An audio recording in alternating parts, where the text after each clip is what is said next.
Daily. Taste the Daily. ఢిల్లీలో వాతావరణ కాలుష్యం ప్రమాదకర స్థాయికి చేరింది. గాలిలో ప్రమాదకర బ్యాక్టీరియాను జేఎన్యూ శాస్త్రవేత్తలు గుర్తించారు. యాంటీబయాటిక్స్ కు సైతం లోకని సూపర్ బగ్ అని నిర్ధారించారు. ఇక ఢిల్లీలోని మురికివాడలు, రద్దీ ప్రాంతాల్లో బ్యాక్టీరియా జీవం పోసుకుంటున్నట్లు గుర్తించారు. WHO పరిమితి కంటే 16 రెట్లు అధిక ప్రమాదకరమని, అందరూ జాగ్రత్తగా ఉండాలని హెచ్చరికలు జారీ చేసింది. ఇక న్యూమోనియా, బ్లడ్ ఇన్ఫెక్షన్ కారణంగా అవుతుందని సూచించింది.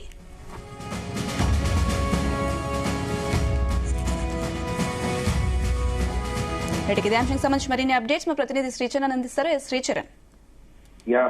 అనుష, ఢిల్లీలో ఎయిర్ క్వాలిటీ ఇండెక్స్ అనేది గత సంవత్సరం కూడా మనం చర్చించుకున్నాము. దాదాపు హజార్డస్ లెవెల్లో అంటే ప్రమాదకర స్థాయిలో కూడా పడిపోయిన విషయం తెలిసింది. తాజాగా కూడా ఢిల్లీలో జనవరి ప్రారంభం నుండే వాయు కాలుష్యం తీవ్రంగా ఉంది.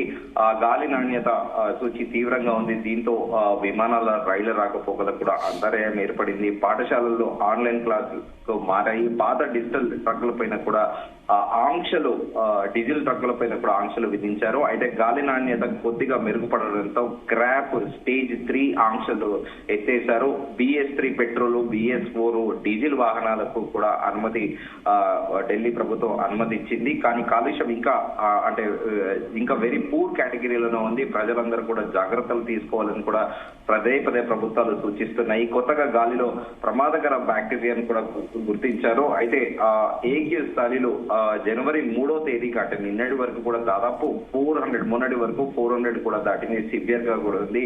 దీంతో పాటు 2.5 కాలుష్యం ప్రధాన సమస్యగా ఉంది. ఇది ప్రత్యేకంగా చెప్పాలంటే రవాణాకి అంటే విమాన ఆలస్యాలకు కూడా దారి తీసింది. దీంతో పాటు వాతావరణంలో కూడా ప్రభావం, తేమ, గాలి దిశలో కూడా మార్పుల వల్ల కూడా కాలుష్యం కారకాలు కూడా పేరుకుపోయాయి. ప్రభుత్వం చర్యలు graded response action grab stage 3 ఆంక్షలను కూడా ఎత్తేశారు. దీంతో ఇందాక అనుకున్నట్టు BS3 పెట్రోల్, BS4 డీజిల్ వాహనాలకు కూడా అనుమతి లభించింది. అయితే పలుమార్లు కూడా ఆ హెచ్చరికలు కూడా జారీ చేశారు. ముఖ్యంగా పిల్లలు, వృద్ధులు బయటకు వెళ్లేటప్పుడు మాస్కులు ధరించాలని, ఇంట్లోనే ఉండేటందుకు మాక్సిమం ప్రయత్నించాలనేది కూడా తెలుపుతున్నారు. అయితే ప్రస్తుతము ఇందాక అనుకున్నట్టు కూడా ఢిల్లీలో ప్రస్తుతము ప్రమాదకర స్థాయికి చేరింది కాలుష్యం అనేది కూడా. అయితే తాజాగా ఢిల్లీ గాలిలో డేంజరస్ బ్యాక్టీరియా JNU అని కూడా సైంటిస్టులు గుర్తించారు. యాంటీబయాటిక్ సైతం లొంగని సూపర్ బగ్ అని కూడా నిర్ధారించారు. ఢిల్లీలోని మురికివాడలు, రద్దీ ప్రాంతాల్లో బ్యాక్టీరియా జీవం పోసుకుంటున్నట్లు కూడా గుర్తించారు. అయితే వరల్డ్ హెల్త్ ఆర్గనైజేషన్ పరిమితి కంటే 16 రెట్ల అధిక ప్రమాదం ఉందని, అందరూ జాగ్రత్తగా ఉండాలని కూడా హెచ్చరికలు జారీ చేశారు. దీంతో పాటు న్యూమోనియా, బ్లడ్ ఇన్ఫెక్షన్లకు కారణమవుతుందని కూడా సూచించారు. ఇదిలా ఉండగా ఇవాళ ఉదయం కూడా ఢిల్లీలో ఎయిర్ క్వాలిటీ ఇండెక్స్ ప్రమాదకర స్థాయిలో కూడా సెంట్రల్ పొల్యూషన్ కంట్రోల్ బోర్డు ప్రకారం ఇవాళ ఉదయం రాజధాని నగరంలో ఓవరాల్ AIQ లెవెల్స్ 384 కూడా నమోదైంది. నగరంలో పలు ఎయిర్ మానిటరింగ్ కేంద్రాల్లో గాలి నాణ్యత సూచిక 400 మారనున్న దాటి తీవ్రమైన కేటగిరీలో కూడా నమోదైంది. పలు ప్రాంతాలు అత్యంత ప్రభావిత ప్రాంతాలుగా కూడా అధికారులు ప్రకటించారు. అయితే ఈ ఢిల్లీలో ఎయిర్ క్వాలిటీ ఇండెక్స్ సమస్య అనేది ఎప్పుడు వెళ్తుంది అనేది కూడా ఢిల్లీ నగరవాసులు అందరూ కూడా తీవ్ర స్థాయిలో ఆవేదన చెందుతున్నారు. ఎందుకంటే ప్రత్యేకంగా గతంలో కూడా మనము ఉదాహరణ తీసుకుంటే సోనియా గాంధీ లాంటి అంటే దేశంలోనే పేరుగాంచిన పొలిటీషియన్ కూడా ఢిల్లీలో వాయు కాలుష్యాన్ని తట్టుకోలేక కొద్ది రోజులు గోవాలో కూడా కొన్ని రోజులు రెస్ట్ తీసుకున్నారు ఫ్రెష్ ఎయిర్ గురించి.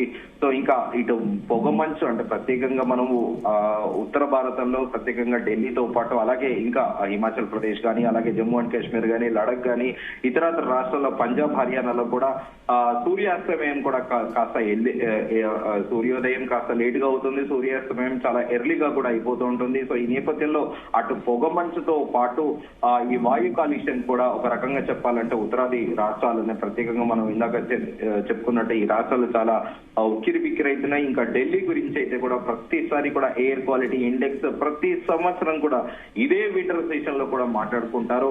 సో గత ప్రభుత్వంలో అంటే కేజ్రీవాల్ ప్రభుత్వం పైన కూడా పలు ఆరోపణలు చేశారు. అప్రోప్రియేట్ గా గ్రాప్ ఆర్డర్స్ అన్నిటివి కూడా ఇంప్లిమెంట్ చేయలేదు. అనంతరం కొద్ది రోజులు అతిషి కూడా ఆమె ఢిల్లీ ముఖ్యమంత్రిగా వ్యవహరించారు. ఆమె సెంట్రల్ గవర్నమెంట్ ఇంప్లిమెంట్ చేయాల్సింది రాష్ట్ర ప్రభుత్వం పైన నేపం నెడుతుందని ఆమె కేంద్ర ప్రభుత్వం పైన కూడా సంచలన ఆరోపణలు చేశారు. కానీ వాస్తవానికి ఢిల్లీ రాష్ట్ర ప్రభుత్వమే కూడా ఈ ఎయిర్ క్వాలిటీ ఇండెక్స్ దానికి సంబంధించిన గ్రాప్ ఆర్డర్స్ సుప్రీంకోర్టు ఆర్డర్స్ ప్రకారం కూడా అవి రాష్ట్ర ప్రభుత్వమే వాటిని కూడా ఆ గైడ్ లైన్స్ ని ఫాలో అవ్వాలని కూడా సుప్రీంకోర్టు గైడ్ లైన్స్ ప్రకారమే ఈ గ్రాప్ ఆర్డర్స్ ని అమలు చేయాలని కూడా చెప్పింది. సో ప్రస్తుతము ఢిల్లీలో అయితే ప్రమాదకర స్థాయిలో అయితే ఎయిర్ క్వాలిటీ ఇండెక్స్ ఉంది. మన హైదరాబాద్ లో కూడా ఇదే పరిస్థితి తలెత్తుతుంది అని కూడా నేను ఎంఐఎం ఎమ్మెల్యే అక్బరుద్దీన్ ఓవైసీ కూడా 2 రోజుల కిందట అసెంబ్లీలో కూడా ప్రస్తావించారు. అనుష, సార్, శ్రీచరణ్ యాంటీబయాటిక్స్ కి సైతం లొంగని సూపర్ బగ్ అయితే గుర్తించారు. మరి దీనికి సంబంధించి దీని బారిన పడకుండా ఉండేందుకు ఎలాంటి హెచ్చరికలు జారీ చేస్తున్నారు ఆరోగ్య నిపుణులు?